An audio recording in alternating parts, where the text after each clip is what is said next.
In this lesson, Dr. Covey will talk about beginning with the end in mind. As you watch this, think about your goals. What are some of the small promises that you can keep right now to help lead you towards achieving them? Do your goals help connect you to a deeper purpose?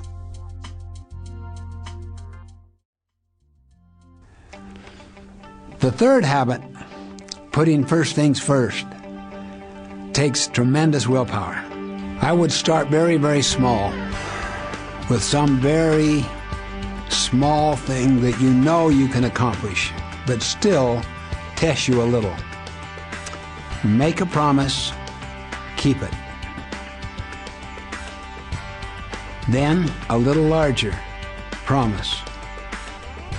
Make it, keep it. Make it, keep it. A succession of such promises made and kept will gradually begin to change your nature until your sense of honor becomes greater than your moods, and you're no longer a function of your moods or your feelings. You're instead a function of your commitments, your promise making, or your goal selection.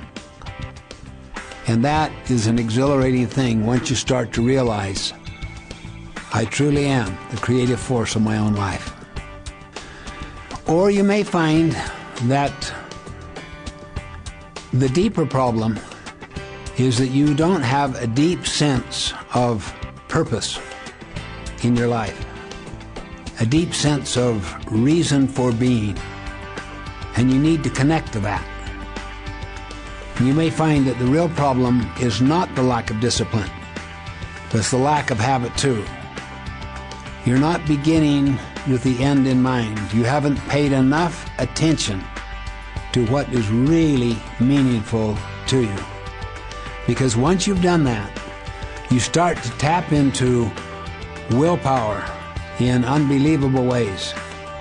And habit 3 may be just an absolute natural thing that follows the full completion of habit 2. Because the tendency, like on that sugar fast, is that people that got into a chocoholic kind of spirit, they just wanted chocolate one way or another.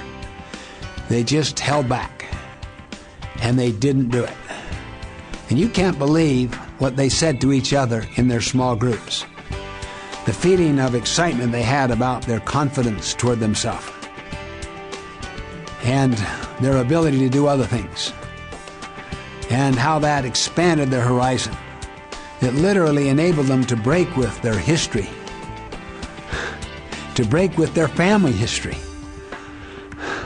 to break with even genetic tendencies. What's fascinating is to study people who have genetically, that is, built into their genes, these tendencies toward certain diseases, to see how they learn to manage those diseases. And they can do it. But they have to use this power of choice. They have to exercise their initiative and use those 4 unique endowments. And it also needs to be connected. I'll tell you what, you'll find it is connected even if you don't think it is. It will affect your mind, your heart, and your spirit. It'll expand you.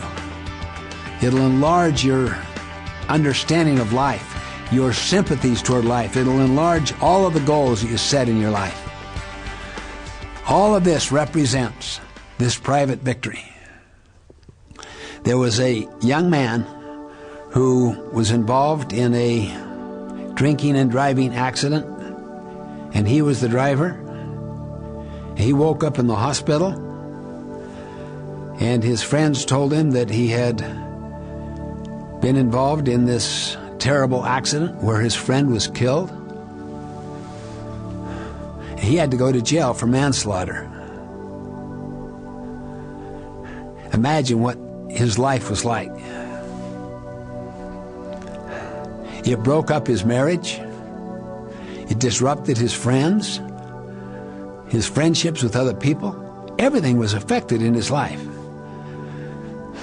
Then he got hold of this material that I'm talking to you about, that deals with the body, the mind, the heart, and the spirit. They plea bargained from 30 years to 10 years. That means he had to spend 10 years in jail. But by this time, by the time he went to jail, actually, and his wife had separated from him, he started setting goals, starting with simple things.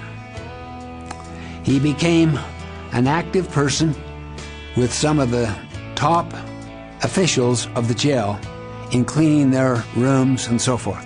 He got their confidence. Little by little, his small circle of influence, it was very small initially, started to increase and increase and increase, to where he saw a lot of children that would come in on visiting days with their mothers or fathers, and they didn't have anything to do. And he began to have influence with his jail keepers, with the officials. And so he got them persuaded to set up a kind of an area where children could play and have fun and have books, and where parents could sit and read to their kids and establish a normal relationship with their kids, even though one of the parents was in jail. This is what happened. And then little by little, his wife began to see the impact of this, and she wanted to come back to the marriage, which she did. But he was still in jail for 10 years. Then he went to a halfway house where he could go out and do things in the community. So he set bigger goals. He would go to different schools and speak to them about drinking and driving. And he influenced perhaps hundreds, maybe ultimately, indirectly, thousands and thousands of people. Then he'd have to go back to jail at night. Then he'd go back out on another assignment. He began to be used by all kinds of people. Why? He used his 4 unique gifts. He was self-aware. He wasn't a product of his past. He wasn't a product of people's opinions of him. He became his personal creator, his personal manager. He became the leader of his own life. He won a private victory. While he was in that jail, his own company, which was a motorcycle business, very, very successful, burnt down. And he felt really depressed. By this time, he had so influenced the people around him that they affirmed what he had been teaching them. That his parents would rebuild that company. He started it initially. And that he would learn and that they would learn. And that things were not lost. They weren't even though he was in a state of depression at that time, he came out of it rapidly so he could deal with these setbacks. I mean, here's a prisoner who changes the prison, makes it possible for parents to spend time with their kids, play with them, having toys there that he got volunteers to give, books there, a library. Then he started influencing all these kids in high school, junior high, not to drink and drive. He'd go out and do this kind of work. Why? He became the creative force of his own life. That's what you're capable of doing. Now that is really exciting. You get on this process and you think through this framework of achieving this private victory, maybe starting with some small goal, accomplishing it, then a little larger one, accomplish it. Your whole world will explode with opportunity and excitement. That's what will happen to you.